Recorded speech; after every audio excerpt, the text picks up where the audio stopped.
On sait qu'à l'heure actuelle, il existe une érosion très forte de la biodiversité par modification des habitats, surexploitation des milieux, introduction d'espèces exogènes et également détérioration génétique et démographique.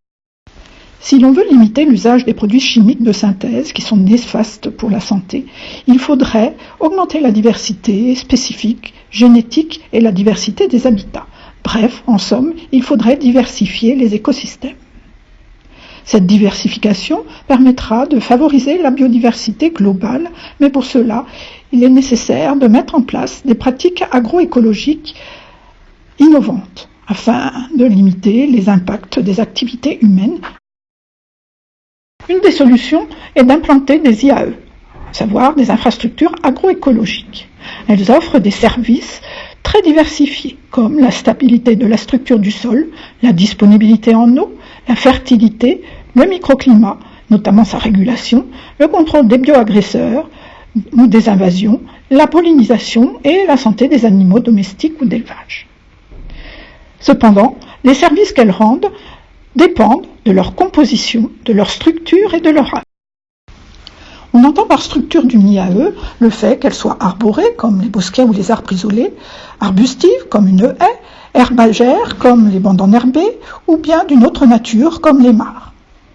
La composition d'une IAE, quant à elle, dépendra du nombre d'espèces qui la composent. Ainsi, on trouvera des IAE monospécifiques, comme une haie plantée avec la même espèce d'arbre ou d'arbuste, ou bien des IAE plurispécifiques, comme une haie composite. Enfin, les services rendus par une IAE dépendra aussi de son âge.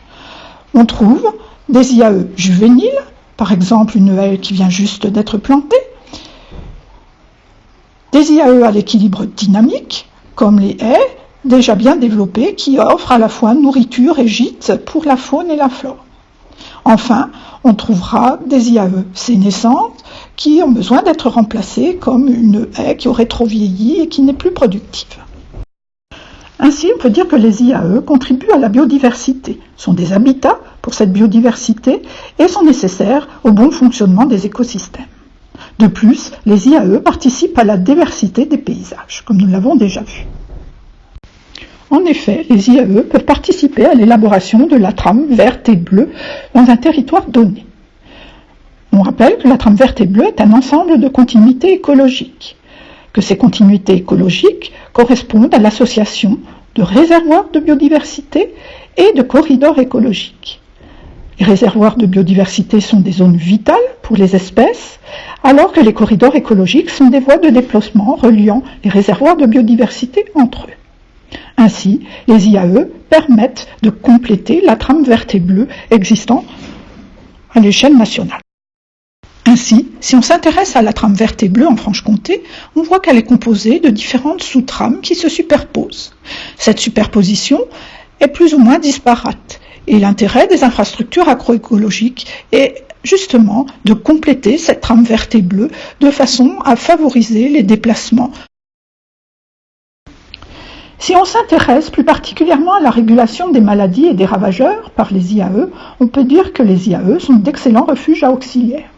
De plus, ils permettent d'offrir des habitats de détournement pour les ravageurs qui délaissent alors les zones cultivées. Les IAE proposent un microclimat favorable à l'équilibre des agrosystèmes. En abritant un bon nombre d'espèces, les IAE favorisent la compétition interspécifique entre ravageurs, ce qui limite les pressions sur les cultures. L'amélioration des sols et de la qualité de l'eau par les IAE permet de maintenir un système immunitaire de qualité pour les espèces de production, qui sont alors plus à même de se défendre contre les maladies.